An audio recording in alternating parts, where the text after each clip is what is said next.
The series starts with a flashback of what happened 3 years ago. On an island, there are gigantic ants causing havoc. There are people on the island who are currently engaged with the ants, but are getting massacred. Suddenly, a skilled hunter named Byingu comes to help. He uses a short pole to kill the ants. That's a very weird weapon. Let us just call it that. He also uses healing magic to save them. Nice, but he is not our MC. When an ant tries to sneak up on him, his teammates emerge and save him. They are Yoonho and Yoonseok. They get rid of the red ants really fast in another part of the island. We also see Guild Master Choi fighting the ants. They explain that 10 years ago, portals to another dimension opened all over the world. These portals brought in monsters and mysterious creatures. People who could fight these monsters are called awakened beings or hunters, with the strongest being S rank and the weakest being E rank. In today's time, a portal opens at a construction site, and a group of hunters goes to check it out. A fat guy named Park shows up and greets Kim. A frail-looking Sung Jin Woo arrives, and suddenly everyone gets a burst of happiness. He is our MC, and he is the weakest hunter alive. What a pathetic loser, right? And he knows it. Sung talks to a redhead girl named Juhee. Our MC might be weak, but still got Riz. A guy named Song Cheol introduces himself as the raid leader, guiding the hunters into a portal. In the Hunter Association, the chairman talks to a subordinate about hunters making money by selling essence stones from defeated monsters. The story quickly shifts to Sung Jinwoo, who gets an essence stone after beating a tough monster. But he instantly gets attacked again, being saved by Park. Really pathetic and weak mech we got here. As they beat the boss, they are bummed because they got little to no loot in the dungeon. Suddenly, a man comes up on a cave in the dungeon, and they end up going inside the cave. It is disclosed that after defeating the boss, the party only has 1 hour to leave the dungeon. Jinwoo talks to Juhee and gets scolded by her. Amidst this, Juhee nervously asks Jinwoo on a date. Well, consider me jealous. And they reach a gate. The hunters open the door to find a huge hall with gigantic figures, with the biggest and most intimidating one on a throne. They discover writings on a tablet. Juhee says she saw the big statue's eyes move, and suddenly the heavy door seals shut behind them. A guy approaches the door and gets his head cut off by the statue guarding it. Now that's an easy yet gruesome way for a background character to die. This shocking event leaves the party scared and afraid for their lives. Who wouldn't? When Hunter Sung sees the statue's eyes move, he warns his teammates. The statue shoots lasers from its eyes, completely burning one person, but others dodge it because of Jinwoo's warning. The fear spreads through the party as they realize the seriousness of the situation. Song coming up to Sung and thanking him for saving their lives. Song thinks that the statue is an S rank, or even above. Sung wonders if the god mentioned in the text could be the giant statue itself. One party member, out of fear and cockiness, tries to rely on his speed to escape, but instantly gets killed by the giant statue's laser. Another background character dies just like that. Sung thinks harder on the commandment on the tablet, worship the god. After that, Sung bows to the statue. The statue stops attacking, and they manage to escape death. At least for now. The god statue then stands up and comes towards the hunters. Song asks Sung what they should do next, and Sung remembers the second commandment, praise the god. A male hunter tries praying to the god statue, but unfortunately, the statue kills him. The statue also kills a female hunter, making the heroes run away. What a killing spree. Park tries to get far from the god statue, but ends up getting killed as well. Sung sees some statues with instruments nearby. Song and another ally go near these statues, and they start playing the instrument, hence praising the god. Sung and Juhee run to one of the statues. Sung leaves Juhee there and runs for another statue. Before Sung almost gets killed at the god statue's feet, he reaches a nearby instrument carrying statue just in time, saving his life. The god statue goes back to its seat. Juhee rushes over to Sung, and in all horror sees that he lost one of his legs. While Juhi heals Sung's wound, suddenly, the god statue summons an altar. They remember the third commandment, that is, believe in the god. Out of nowhere, flames start appearing around the altar. Sung asks two hunters to take him there so he can observe it. Sung asks Kim and Juhi to enter the altar's domain. Suddenly, several statues approach them, and Sung tells everyone to keep an eye on them. A female hunter can't handle the pressure and runs away and gets safely out of the door. Another hunter can't handle the pressure, drops Sung, and runs in the same direction the woman did. Sung tells all of them to keep watching the statue. He believes the blue flames around them work as a timer, and once they're gone, they can leave. Kim also decides to leave. Song tells Juhi to go with Sung and leave him behind. Juhi tries to leave but realizes she can't move her legs. Sung tells Song to go with Juhi, so Song knocks her out and leaves Sung alone. As Sung attempts to fight back, the statues overpower him. In the midst of this harsh beating, just before the last flame goes out and a statue moves in to attack Sung, a screen appears in front of him. The log informs Sung that he's eligible to become a player and gives him 2 seconds to accept the offer. Otherwise, he'll die. The episode concludes with Sung accepting the offer. RMC is not dead. His injuries from the statues are no longer there. Woo, the manager of the Hunter Association's surveillance team, and his partner Kang came into Sung's room. Woo tells Sung that when they arrived, they only found Sung lying on the ground, and there was no temple or statues. Woo asks Sung if he had a second awakening. Sung wonders about it and checks Kang's mana meter to see if the same thing happened to him. Unfortunately, Sung's mana levels haven't changed. Why is he so bummed? Well, at least you still have your leg. In his room, Sung is surprised that they didn't ask him about the window screen in front of him. Bro definitely thinks he's on shrooms. He plays around with the window screen for a bit, and Sung learns that he's now the player and has to complete a daily strength training quest. The system warns him of penalties if he doesn't follow the system's demands and mentions a reward, but Sung is unsure about it all. In the hospital, the window screen tells Sung that he didn't complete his daily task. Suddenly, Sung finds himself in a desert-like place with a huge centipede looming over him. The window screen informs Sung that he must survive for 4 hours since he failed the daily quest. Sung runs for his life, manages to complete the quest, and ends up back in the hospital. I'll be damned if he misses his daily tasks now this early. Juhi arrives at the hospital. She sees Sung running outside and goes to confront him. Meanwhile, we find out that Sung completed his daily strength training quest. Additionally, Sung talks about what he learned about the player development system and the 3 types of rewards he gets for completing quests. These rewards include complete recovery, ability points, and a random loot box that often contains various items. Sung goes back to his hospital room to check what's in today's loot box. He finds a key that lets him teleport to an instance dungeon.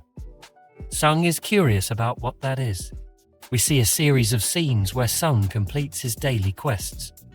In his hospital room, Sung decides to focus most of his ability points on increasing his strength. Then he goes to Hapjeong Station and uses the loot box key to enter an instance dungeon. Suddenly, the dungeon closes and the window screen tells Sung that he must defeat the dungeon's boss or use a teleportation stone to go home. Well, he's screwed. Sung faces several goblins and defeats them. Then a steel-fanged lichen appears, making Sung uneasy.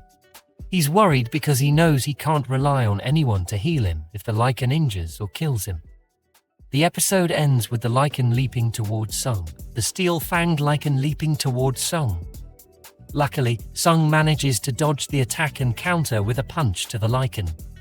They have a short fight, and his moves have no effect, so he opens the inventory menu from the window screen, takes out a magic sword, and uses it to defeat the lichen. Bro got 3 items in his inventory. Out of the blue, 2 more lichens charge at Sung. He slashes the other lichen's face off. The third one retreats, giving Sung a moment to catch his breath. He checks his window screen's menu and sees that his level and stats increase due to the real combat experience. Suddenly, multiple Lycans show up, and Sung confronts them with all his strength. As he defeats each Lycan, several level-up notifications appear, and Sung eventually earns the title of Wolf Assassin. After defeating all the Lycans, Sung notices that his sword is wearing out.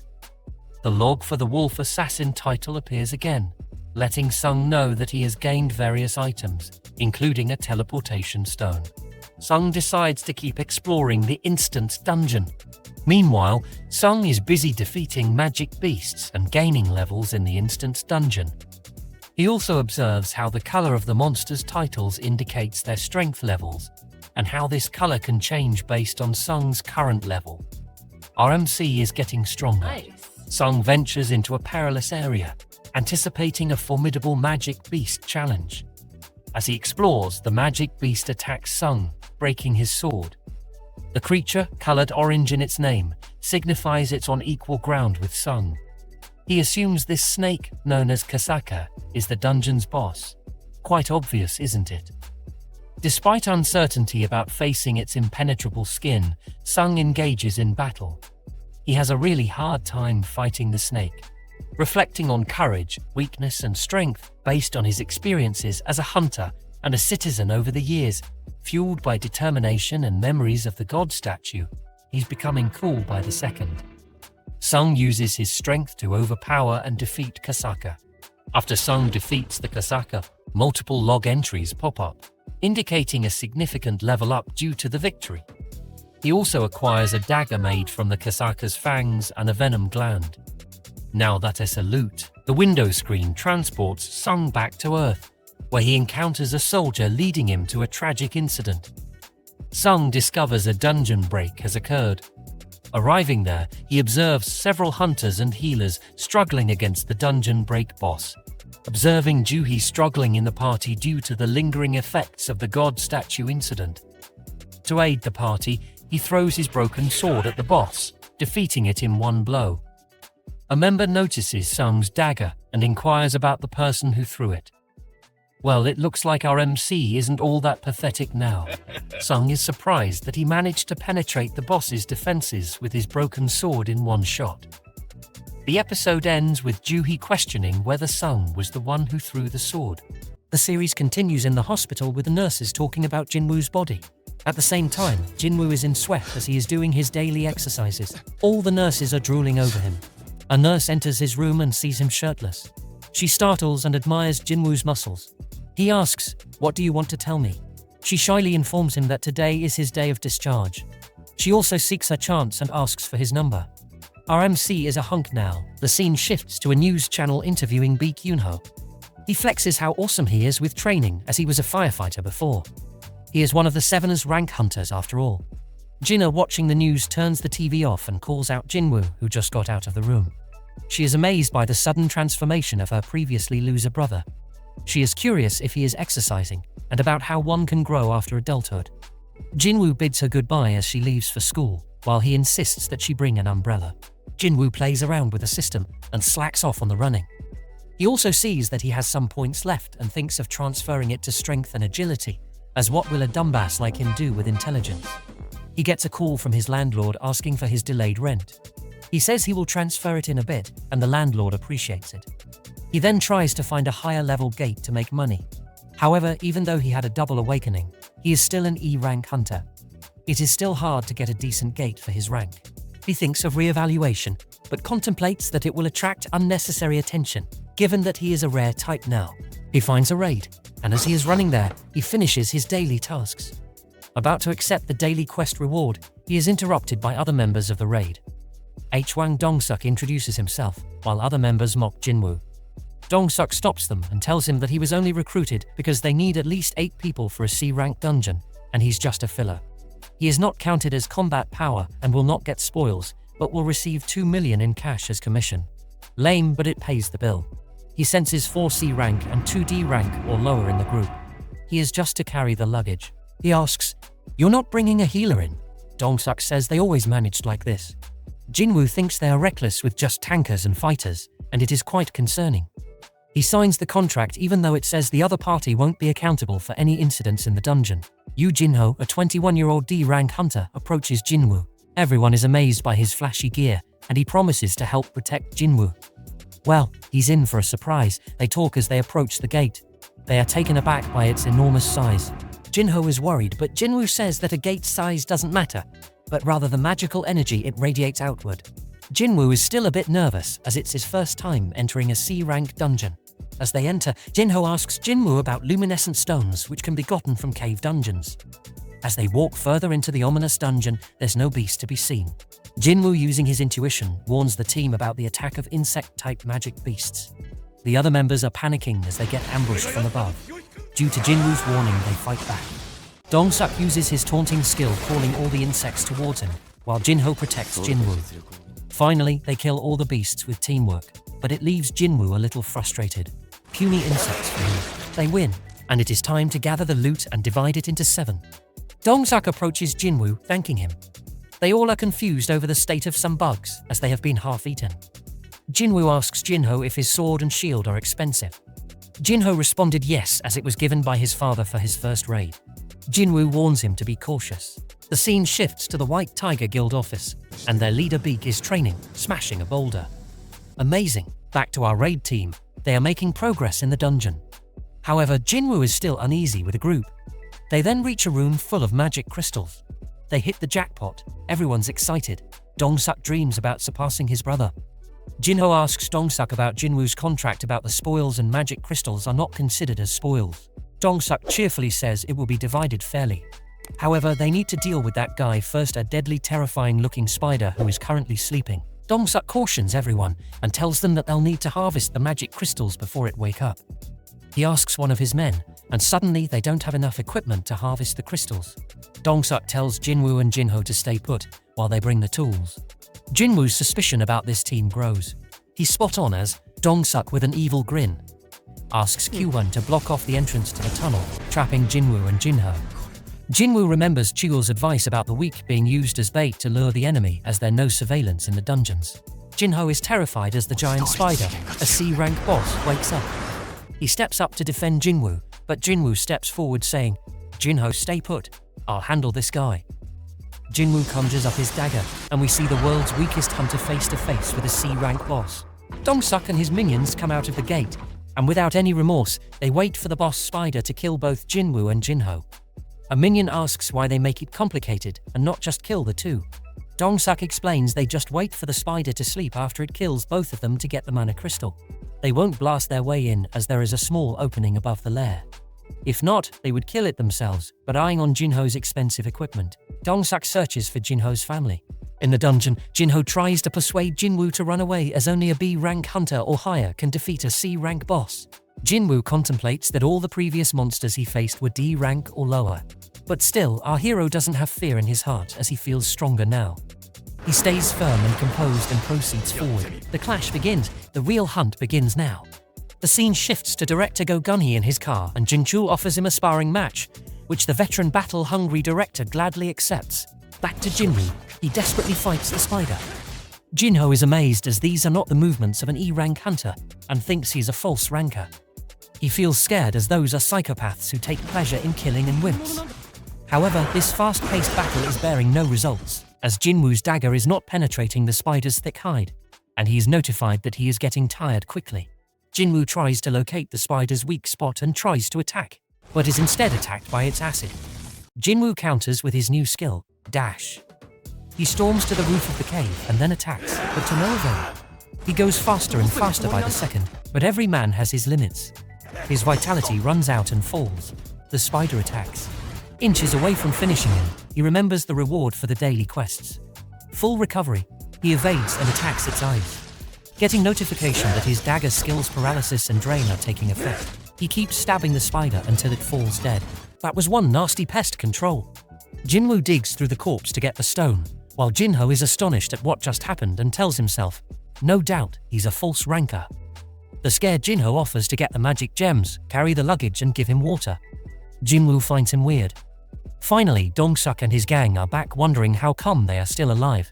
Director Gunhee and Jinchul sparring with each other, and Gunhee overpowers him. The director thanked Jichul for the relaxation, and that he improved. He replies training might seem futile as a hunter's power never changes, but can improve their skills. He agreed as it is necessary for the mind as a dungeon is a dangerous place.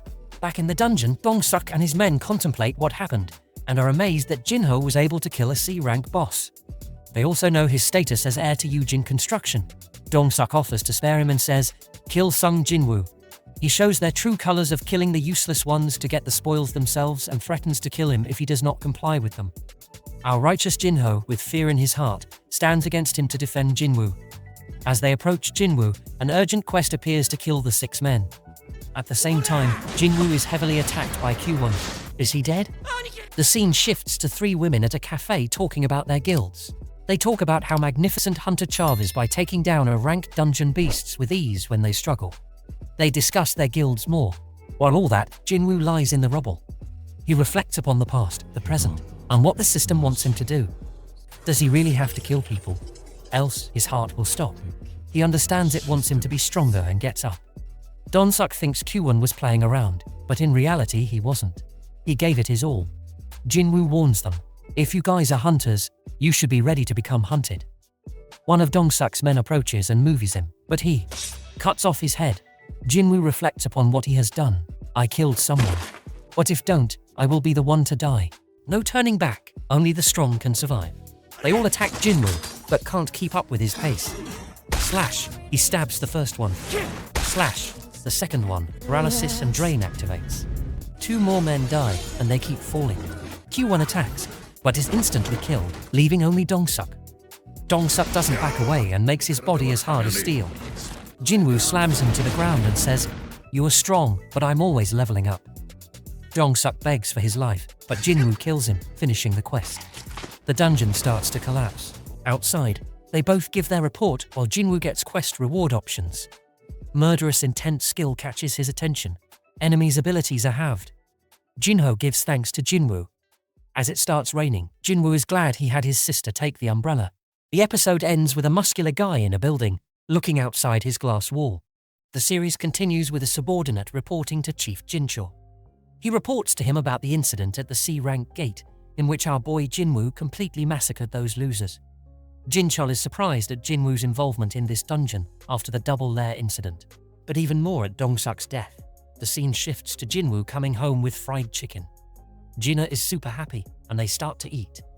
As they eat, Jinna cannot stop yapping and asks all the wrong questions. She's curious about Jinwoo's companions on the raid, making him contemplate his actions. Did he just kill actual human beings? Is he feeling any regret? Will he do it again? He tries to drown his sorrows in alcohol, but to his dismay, the system just detoxifies the alcohol, making it plain juice. Jinwoo goes back to his room and keeps drinking alcohol. He notices he's not feeling drunk and thinks it's because of the player log system. Then the player log tells him he got a reward, long-lasting buff health and longevity, from the double dungeon that's stopping him from getting drunk. Jinwoo realizes that's why his body healed after the dungeon mess. Later, Jinna wakes Jinwoo up and says Jinho wants to meet him at a cafe. At Cafe Peen, Jinho talks to Jinwoo about making a strike team. Sung replies with a big no, but Jinho is also stubborn. Jinho says he wants to be a licensed guild master. He tells Jinwoo he needs to do 19 more raids for his plan, as it needs at least 20 raids to become a guild master. He says his dad wants to make a guild for business reasons. His dad wants an S-rank hunter to be the leader, and Jinho's brother to be second in command. Jinwoo is worried about them hiring an S-rank, and it might cause a big power shift.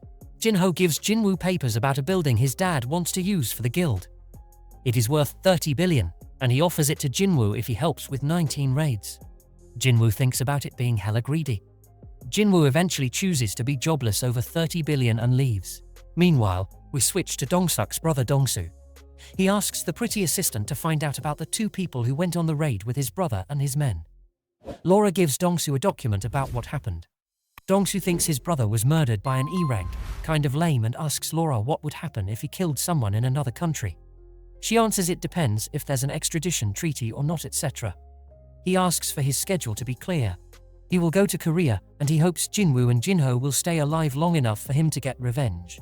While Jinwoo and Jinna go for a run, they talk about what they would do if they had 30 billion.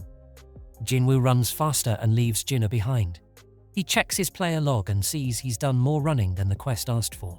He wonders how high the quest can go and keeps running. He finds out the system stops at a certain point. Also, he sees the daily quest changed into a secret one. He checks the rewards he got from this quest. He finds a blessed random loot box and opens it. He then gets the Demon Castle's key. The item says it lets Jin Woo enter an S-rank dungeon called the Demon's Castle. If he beats it, he'll get ingredients for the Elixir of Life, which can cure all illnesses with magic. Jin Woo visits his mom and wonders if the elixir can help her. He opens the dungeon resembling the gates of hell. Jin Woo goes into the dungeon and decides if things get bad, he'll use the teleportation stone he saved. He comes face to face with the dreadful three-headed demon dog Cerberus. He lunges forward with his puny attacks that do not affect the beast. Jin Woo draws out all his cards, but all his abilities are cancelled out. Cerberus lunges forward and bites his hand clean off. He uses full recovery, but there's still an overwhelming difference in strength. Cerberus keeps beating him up. He tries to use his teleportation stone, but Cerberus attacks him and he drops it. He runs and goes to the player log's store and buys some potions, but it doesn't help much. He has very low HP. Jin Woo remembers he still has Kasaka's venom gland in his bag. He drinks it and gets a buff of minus 20% physical damage. He gets attacked by Cerberus again and gets tossed like a rag doll, but finally his attacks are inflicting some damage. As Cerberus holds him in its jaws, he stakes his life on it and stabs Cerberus in the eyes again and again. Finally, Cerberus falls. Jin Woo barely survived this ordeal. After getting healed for leveling up, he gets rewarded with the recipe to make the Elixir of Life and another key. Jin Woo knows his limits and vows to come back once he is strong enough. 3 ingredients are required for the Elixir of Life. Those are the words that haunt Jin Woo's mind as he sees his mother's unconscious face. But he needs to get stronger to procure them from the Demon Castle. He needs to level up. Afterward, Jin Woo meets Jinho at the cafe and agrees to join his 19 C-rank raids proposal. But he only wants them to handle the C-rank dungeons alone. Jinho is confused by Jin Woo's condition as C-rank dungeons usually need 8 people in a team. Jin Woo suggests they can hire others, similar to what Dong-suk did. Even though Jinho doubts it will work, it isn't like he has any other choice. Jinho is ecstatic to start raiding the dungeons with Jin Woo. Meanwhile, we see the gorgeous Hee undergoing training. A man named Yoon approaches her and offers her a business card of Yujin Construction. Later, we see Jinho and his father talking in a car. His father talks about how the world isn't the same anymore. The monopoly of the world changed when gates and dungeons appeared. The people who control this monopoly are the awakened beings who are in turn monitored by the Hunters Association. But the real profiting organizations are the guilds. He talks about the 5 major guilds in Korea, but he will not just sit idly by and will create his own guild to accomplish his goals. Meanwhile, Jin Woo is trying to exceed the requirements of his daily quest. He looks at his player log and realizes it's not counting his extra work anymore. He's disappointed because he was hoping to get something valuable from it. He checks one of his regular random loot boxes and only finds a useless bingo card. He walks around the city thinking about ways to level up more efficiently. He then gets an email from the Hunters Association. They need hunters for a D-ranked mission. Even though he would prefer something better, he agrees to take the task. Meanwhile, Song and his student talk about their sparring session. Song gets an urgent summon and his student asks him about retirement. Although Song understands his student's feelings, he still wants to contribute to society. The scene also shifts to Kim's house, where he also plans to join this raid. His wife is scared for him, but he has to make ends meet. Looks like we're about to have a reunion. Later, Beek visits Choi. Beek is angry because Choi made him join an interview meant for Choi. Choi changes the topic and tells Beek about Jinho's father's plans to build a guild. Beek already knew about this and wanted to know why Choi called him to his office. Before getting an answer, we switch to Juhee and her mother talking on the phone. Juhee's mother insists that she come home and help with the family business. Juhee tells her mother she wants to make her own decisions and hangs up the phone. Juhee then gets a message from the Hunter Association similar to Jin Woo's. Back to Choi. He visits him in his office and mentions she got a business offer from a scout at Yujin Construction. She turned down their offer to be a guild master, but wants Choi to explain what he and Beek talked about. We then see Beek in a bar, thinking about his conversation with Choi regarding the failed raid at Jeju Island. Choi is upset that society has forgotten about the disaster there, unlike them. He wants to clear the island in the future. He is called the ultimate soldier, but for what cause? Beak also drowns in sorrow as he remembers Yoonseok, and for a moment we see a crusty old man begging for someone to die. Afterward, Jin Woo heads out for a raid without any equipment, which worries his baby sis, Song, who is also heading towards the gate, bumps into him. Both catch up as Song can barely recognize Jin Woo. Both head towards the D-rank gate, and as fate would have it, Joo-hee and Kim are also there. Kim is too ashamed to face them as they are catching up. 3 devious-looking prisoners, along with an official, arrive there. One of the associates explains that C-rank prisoners will be joining them as substitutes for the expedition. She says they're short on staff and assures everyone that these prisoner hunters will behave. Additionally, they'll be accompanied by an inspector named Kang. Kang introduces himself and assures everyone that he'll keep the prisoners under control. Song asks Jin Woo if he can lead the group despite their past experiences in a double dungeon expedition. Jin Woo agrees and Song is really grateful for this chance. The episode ends with Song leading the group into the dungeon. The episode starts with the prisoners massacring the goblins. Song and Jin Woo also kill their share of goblins. Song and Joo-hee commend Jin Woo as he is not as pathetic and got hurt as he used to be. They keep exploring and reach a point where they have to choose between 3 paths. The prisoners and Kang take the path on the right. Jin Woo, Song and Joo-hee go left as he perceives that is where the boss is. Kim and his ally choose the middle path. As Kim and his teammate battle the goblins, Kim is very disappointed in himself for what happened in the double dungeon. He promises himself to be a little less pathetic and apologizes to Jin Woo. Meanwhile, Kang questions if the prisoners would feel the same if the goblins were humans instead. They say they wouldn't care either way. We then see a flashback, a father crying for his dead daughter, a husband in utter sadness for his hospitalized wife. He mentions how it's unfair that these prisoners were given a chance to free themselves, considering the pain they caused him and his family. He offers Kang $3 billion to kill the prisoners. Kang tells the prisoners with an evil grin on his face that when he leaves the place, he'll tell the other inspectors that the 3 died while fighting 100 goblins. Kim and his ally come across Kang. Kang beheads the last prisoner and heads toward Kim and his ally. As Jin Woo remembers Kang, he hears someone shout. They rush to the scene and found the corpses of the prisoners and Kim's ally, and with a dripping silence they saw Mr. Kim taking his last breaths. Joo-hee instantly heals him. Song realizes that a magic beast didn't cause the injuries to Kim and the others. Meanwhile, as Kim is dying, Jin Woo shouts at him to live for his family if he dies. How else will he hate him for leaving him behind? Mr. Kim in his dying moments apologizes to Jin Woo and passes away. Suddenly, a blade appears from nowhere, just inches away from Joo-hee, stopped by Jin Woo. Kang is impressed. Kang tells them he plans on killing them and pinning it on the criminals, which in turn he had to kill. As a last-ditch effort, Song, the magic-type hunter, picks up the sword and asks for a buff from Joo-hee. With the strength buff and Kim's sword, Song engages in combat. He is equally matched with Kang. Kang tries to attack Joo-hee. Song defends well, but soon Kang gets serious and starts slashing Song all over. As it seems all lost for Song, Kang falls right into his trap, and he is engulfed in flames. But in the smoke, Kang appears again, about to stab Song. In the blink of an eye, Jin Woo is his new opponent. Kang is surprised, as no E rank can defend against him 2 times. Kang is sure Jin Woo underwent a second awakening. Jin Woo questions Kang's intentions, to which Kang replies it is a job for a client. But Jin Woo knows it's a lie as he tortured Mr. Kim and his ally.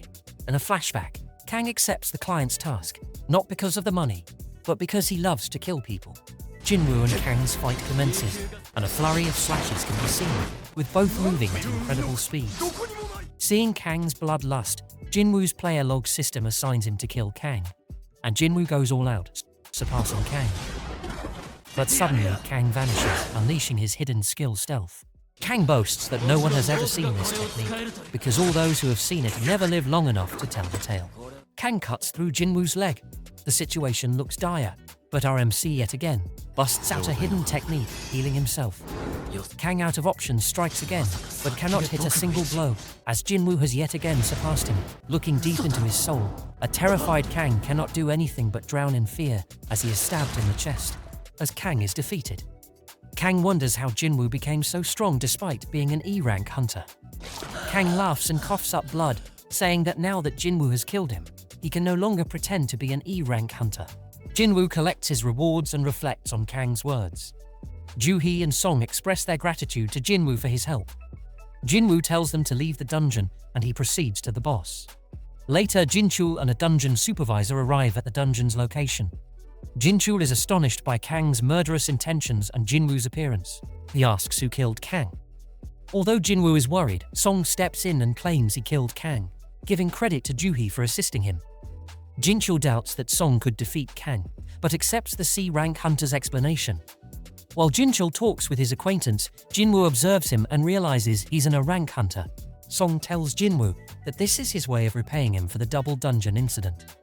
3 hours later, Jin Woo reveals that Kang's client turned himself in. The episode ends with Joo-hee showing Jin Woo an essence stone, and if he remembers it. That's our recap for today. Thanks for watching. Remember to subscribe, like, and enable the notification bell.